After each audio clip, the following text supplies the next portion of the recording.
Hello दोस्तों, कैसे हो आप? सभी का स्वागत है आपके अपने YouTube channel BPSC online classes पे।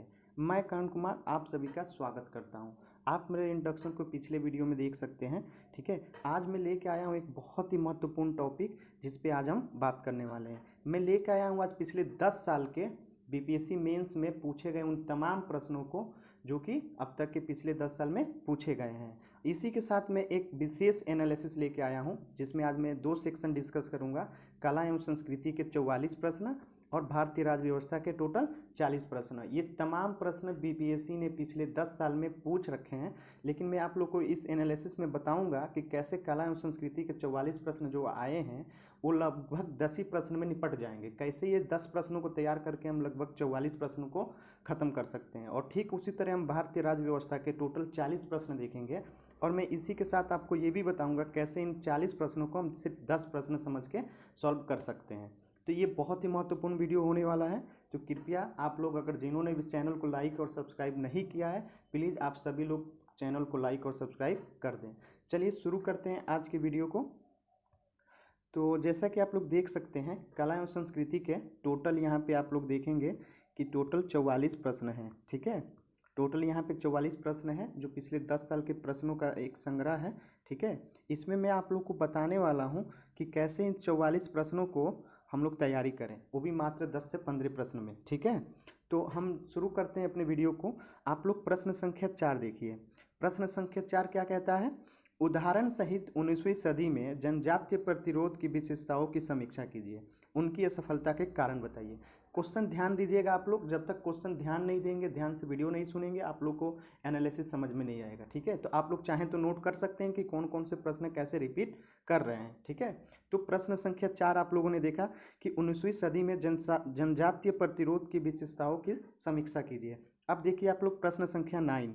ठीक है, प्रश्न संख्या 9 क्या कहता है? संथाल विद्रोह। आप लोग को पता होना चाहिए संथाल विद्रोह 1855 और 56 का जो विद्रोह का टाइम पीरियड है वो भी 19वीं सदी में जनजातीय प्रतिरोध की माने समय का ही है। ठीक है, तो इसको हम उसी सेक्शन में रख के पढ़ सकते हैं। और प्रश्न संख्या 29 देखिए, बिहार में संथाल विद्रोह। ठीक है, बिहार में संथाल विद्रोह जो है 1855-56। आप लोग देख सकते हैं कि प्रश्न संख्या 9 और 29 सेम टू सेम है, आपको बस एक वर्ड का भी अंतर नहीं है। ठीक है, तो ये था एक, मतलब कि आप लोग इस 3 प्रश्नों को सिर्फ एक प्रश्न बन के कर सकते हैं सॉल्व, और ये रिपीटेड प्रश्न है। ठीक है, तो आप लोग इसकी तैयारी कर सकते हैं। अब आप लोग देखिए प्रश्न संख्या 5। ठीक है, प्रश्न संख्या 5 में आप लोग पढ़ेंगे कि मौर्य कला तथा भवन निर्माण कला की विशेषताओं को स्पष्ट कीजिए तथा बौद्ध धर्म के साथ उनके संबंध पर भी प्रकाश डालिए। ठीक है, अब देखिए आप लोग प्रश्न, ये 5 हो गया। ठीक है, अब आप देखिए प्रश्न संख्या 14, मौर्य कला पे प्रकाश डालिए तथा बिहार में इसके प्रभाव का विश्लेषण कीजिए। आपने देखा था ना, प्रश्न संख्या 5 और प्रश्न संख्या 14 एकदम सेम टू सेम है। ठीक है, अब इसी के साथ प्रश्न संख्या 33 देखिए, मौर्य कला एवं स्थापित प्रमुख विशेषताओं का विश्लेषण कीजिए। सेम टू सेम है। ठीक है, इसी के साथ प्रश्न संख्या 44 देखिए जो इस सेक्शन का सबसे अंतिम प्रश्न है, मौर्य कला की प्रमुख विशेषताओं का आलोचनात्मक परीक्षण कीजिए। मतलब कि 4 प्रश्न से आप लोग सिर्फ एक प्रश्न को अगर डीपली अगर तैयारी कर लेते हैं, उनके कारण प्रभाव, जो भी उनकी विशेषता है, आलोचनात्मक विशेषता, सब कुछ आपको एक प्रश्न से 4 प्रश्न की तैयारी हो जाएगी। और ये हमेशा रिपीटेड प्रश्न है, कभी भी आ सकते हैं। ठीक है, तो चलिए अब इसी के साथ नेक्स्ट क्वेश्चन देख लेते हैं, प्रश्न संख्या 6। ठीक है, गांधी जी के सामाजिक एवं सांस्कृतिक विचारों की महत्ता का वर्णन कीजिए। जैसा कि आप लोग को पता है बीपीएससी ने सिलेबस में मेंशन कर रखा है गांधी, नेहरू और रविंद्रनाथ टैगोर का, तो क्वेश्चन यहाँ से तो बनेंगे ही बनेंगे। ठीक है, तो क्वेश्चन नंबर 6 को आप 15 से रिलेट कर सकते हैं। ठीक है, गांधी की रहस्यमयता में मौलिक विचारों का दांव पेचों की सहज प्रवृत्ति और लोक चेतना में अनोखी पैठ के साथ अनोखा मेल शामिल है, व्याख्या कीजिए। आप देख सकते हैं प्रश्न संख्या 6 में क्या था, गांधी जी के सामाजिक एवं सांस्कृतिक, और इसी तरह आप इसमें भी देख सकते हैं प्रश्न संख्या 15 में, तो कहीं ना कहीं ये क्वेश्चन रिलेट कर रहा है। ठीक है, अब हम एक बहुत ही महत्वपूर्ण प्रश्न देखने वाले हैं, वो है क्वेश्चन नंबर 7। बिहार में सन 1857 में सन 1947 तक पश्चात शिक्षा के विकास में की विवेचना कीजिए। ठीक है, तो अब इससे आप रिलेट कर सकते हैं प्रश्न संख्या 8 को। 8 को इसलिए रिलेट नहीं करेंगे क्योंकि उसमें शिक्षा के विकास पे बात किया है, तो आप उसको छोड़ सकते हैं। प्रश्न संख्या 8 से ही आप देखिए। ठीक है, 1857 के विद्रोह में बिहार के योगदान। ठीक है, आप लोग को पता होगा कि बीपीएससी ने प्रीलिम्स में भी वीर कुंवर सिंह को 1000 बार पूछा है।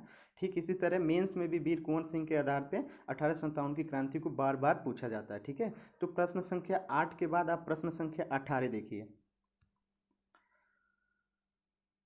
ये देखिए 18, बिहार के विशेष संदर्भ में 1857 की क्रांति के महत्व की आलोचनात्मक विवेचना कीजिए। ठीक है, ये प्रश्न संख्या 18 था। इसी के साथ फिर पूछा गया है प्रश्न संख्या 23 देखिए।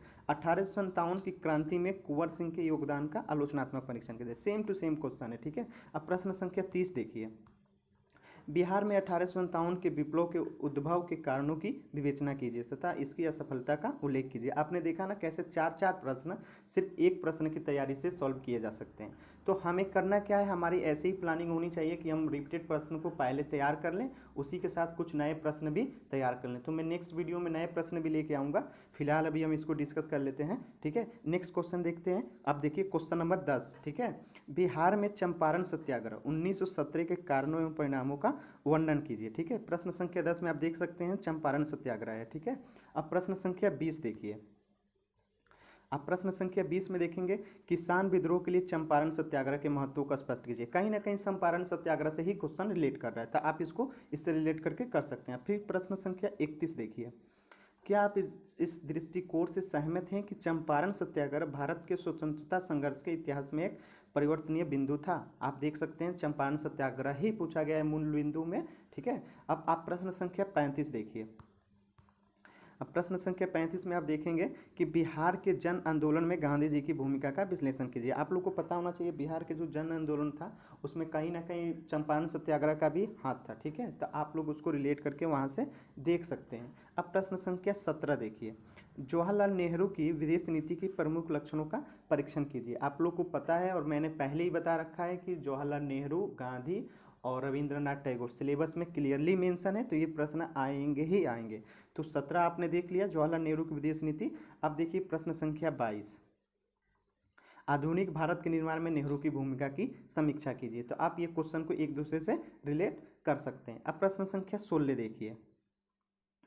बांग्ला साहित्य तथा संगीत में रविंद्रनाथ टैगोर के योगदान का मूल्यांकन कीजिए। ठीक है, इस प्रश्न को आप प्रश्न संख्या 27 से रिलेट कर सकते हैं। रविंद्रनाथ टैगोर ने के सामाजिक एवं सांस्कृतिक विचारों की महत्ता का वर्णन कीजिए। कहीं ना कहीं हमें रविंद्रनाथ टैगोर से भी क्वेश्चन देखने को मिल गए, गांधी से भी क्वेश्चन देखने को मिल गया, नेहरू से। मतलब हम इन तीनों के एक विशेष कैटेगरी बना के सामाजिक, राजनीतिक, इनके विचारों को अगर तैयार कर लें 1-1000 वर्ड का नोट्स, तो हमारे जो भी प्रश्न बनेंगे इनसे इससे रिलेट हो सकते हैं। थोड़ा सा स्मार्ट स्टडी कीजिए। ठीक है, एक्चुअली क्या है कि हम ज़्यादा पढ़ के भी कभी कभी फेल हो जाते हैं, इसीलिए कम पढ़िए लेकिन सही चीज़ पढ़िए। ठीक है, अब देखिए प्रश्न संख्या 12, 1942 के भारत छोड़ो आंदोलन के दौरान बिहार में जन भागीदारी का वर्णन कीजिए। ठीक है, अब इस प्रश्न को क्वेश्चन नंबर 28 से रिलेट कीजिए। 1942 के भारत छोड़ो आंदोलन में बिहार के योगदान का वर्णन कीजिए। ठीक है, अब देखिए प्रश्न संख्या 13, बिहार के 1813 में से 1947 तक प्रशासनिक शिक्षा के विकास की विवेचना कीजिए। ठीक है, अब इस प्रश्न को 32 से अध्ययन कीजिए। अपने अध्ययन काल में बिहार में तकनीकी शिक्षा के विकास का वर्णन कीजिए। मतलब कहीं ना कहीं ये प्रश्न रिलेट कर रहा है। आप इसको प्रश्न संख्या 5 से भी रिलेट कर सकते हैं, 5 से नहीं सॉरी, प्रश्न संख्या 7 से। ठीक है, बिहार में सन 1957 से सन 1947 तक प्रशासनिक शिक्षा के विकास की विवेचना कीजिए। आप देख सकते हैं कि कैसे प्रश्न रिपीट हो रहे हैं, मतलब 4-4 प्रश्न मिलकर एक प्रश्न बन रहे हैं। अगर आप थोड़ी सी भी स्मार्टनेस के साथ तैयारी करेंगे तो कला एवं संस्कृति मात्र 15 से 20 क्वेश्चन के साथ फुल्ली तैयार की जा सकती है, जिसमें से मैंने ये बता दिया कि वो कौन से 10 प्रश्न हैं जो हर साल मतलब लगभग 1-2 साल में रिपीट होते ही रहते हैं। और बाकी आप लोग इन 44 प्रश्नों को डिटेल एनालिसिस खुद भी करके देखिए, आप लोग को खुद समझ में आएगा कि कैसे प्रश्न रिपीट करते हैं। चलिए इसी के साथ एक और सेक्शन का हम लोग देख लेते हैं। खैर इस पीडीएफ में आपको सारे सब्जेक्ट का एनालिसिस मिल जाएगा। अब इसको तो हम नहीं कर सकते हैं राष्ट्रीय और अंतर्राष्ट्रीय, क्योंकि वो हर साल बदलते रहते हैं। ठीक है, इसी के साथ हम एक और टॉपिक देख लेते हैं, वो है हमारा भारतीय राज्य व्यवस्था। ठीक है, आप लोग प्रश्न को देख सकते हैं कि कैसे रिपीट करता है, आप लोग स्क्रीनशॉट ले सकते हैं। ठीक है, इसी के साथ आप देखिए भारतीय राज्य व्यवस्था। ठीक है, भारतीय राज्य व्यवस्था में लोग कहते हैं कि प्रश्न रिपीट नहीं करता, मैं आपको बताता हूँ कि कैसे प्रश्न रिपीट करते हैं। ठीक है, इसमें भी ठीक उसी तरह रिपीट करते हैं प्रश्न जैसे कला एवं संस्कृति में होता है। ठीक है, तो आप लोग ध्यान देंगे। प्रश्न संख्या 4 देखिए, प्रश्न संख्या 4 देखिए, इसमें आपको दिखेगा कि बहुत अधिक राजनीतिक दल भारतीय राजनीति के लिए अभिशाप है। मतलब यहाँ पे क्या बात किया जा रहा है, राजनीतिक दल पे। ठीक है, अब प्रश्न संख्या 7 देखिए, हाल के दिनों में भारतीय पार्टी की राजनीति पर बढ़ते क्षेत्रीय, यहाँ पे क्षेत्रीय राजनीतिक दलों की बात की जा रही है और वहाँ पे राजनीतिक दलों की बात कर रही है।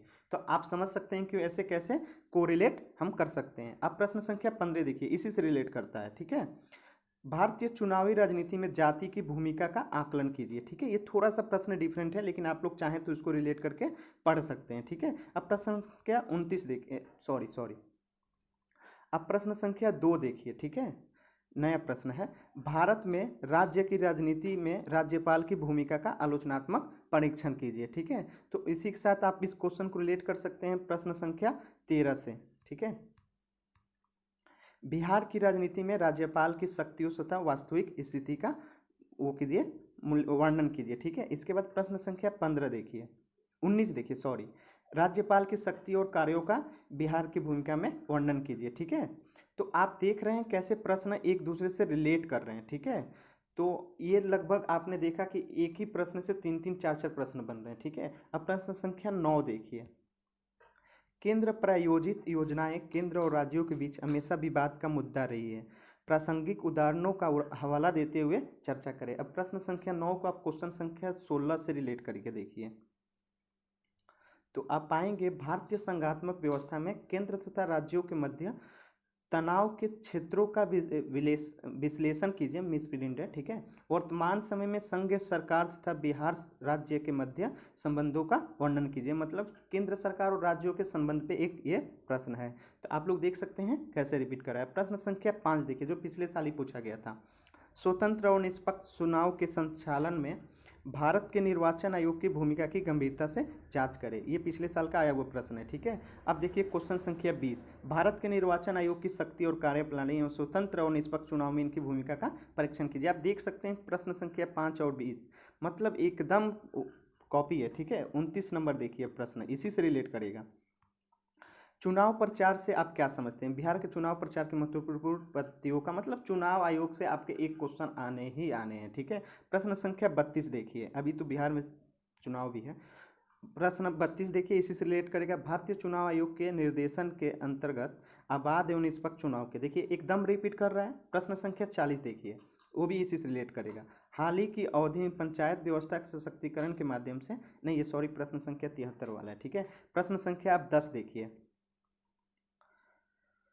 प्रश्न संख्या 10 को आप 21 से रिलेट कर सकते हैं, राज्य के नीति के निर्देशक तत्व पवित्र घोषणा मात्र नहीं है। ठीक है, ये नीति निर्देशक तत्वों से प्रश्न रिलेट कर रहा है। आप प्रश्न संख्या 21 देखिए, नीति निर्देशक तत्वों का वर्णन कीजिए, रिलेट कर गया ना। अब प्रश्न संख्या 22 देखिए, इसी के साथ जाति एवं वर्ग भारतीय राजनीति में महत्वपूर्ण भूमिका निभाते हैं, जाति एवं वर्ग की बात की जा रही है। प्रश्न संख्या 28 को इससे रिलेट कीजिए, आरक्षण का मुद्दा राजनीतिक दलों के वोट बैंकों के दृढ़ीकरण के लिए अतिरिक्त कुछ नहीं है। तो आरक्षण कहीं ना कहीं जब बात की जाती है तो जाति की बात की ही जाती है। ठीक है, तो आप लोग उसको इससे रिलेट कर सकते हैं। अब प्रश्न संख्या 24 देखिए, प्रश्न संख्या 24 देखिए, प्रश्न संख्या 24 में आप देखेंगे बिहार के संदर्भ में ग्राम्य स्थानीय सरकार के 1944 से आज तक के कार्यों का व्याख्या कीजिए। मतलब ये क्या कर रहा है, मतलब स्थानीय, ये थोड़ी अलग क्वेश्चन है, इसको आप लोग छोड़ सकते हैं।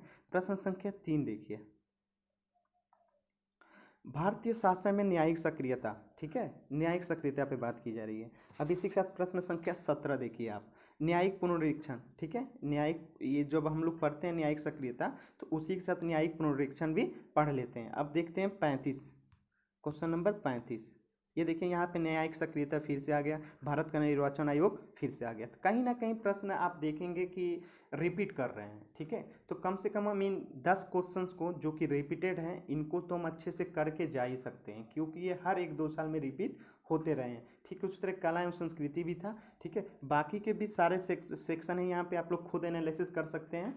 विज्ञान एवं तक प्रौद्योगिकी के कौन से प्रश्न कैसे आ रहे हैं, किस साल आ रहे हैं, ठीक है। अगर आप लोग को ज़रूरत होगी तो इसकी भी एनालिसिस मैं कर दूंगा, आप लोग नीचे कमेंट करके बता सकते हैं। अर्थव्यवस्था के मैं रिपीटेड क्वेश्चन आप लोग को बता सकता था, लेकिन जब तक आप लोग को अर्थव्यवस्था की थोड़ी सी भी जानकारी नहीं होगी तो उसको को रिलेट कर पाना आप लोग के लिए मुश्किल होगा।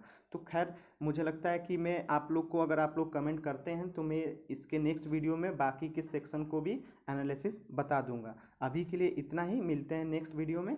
Thank you, bye bye.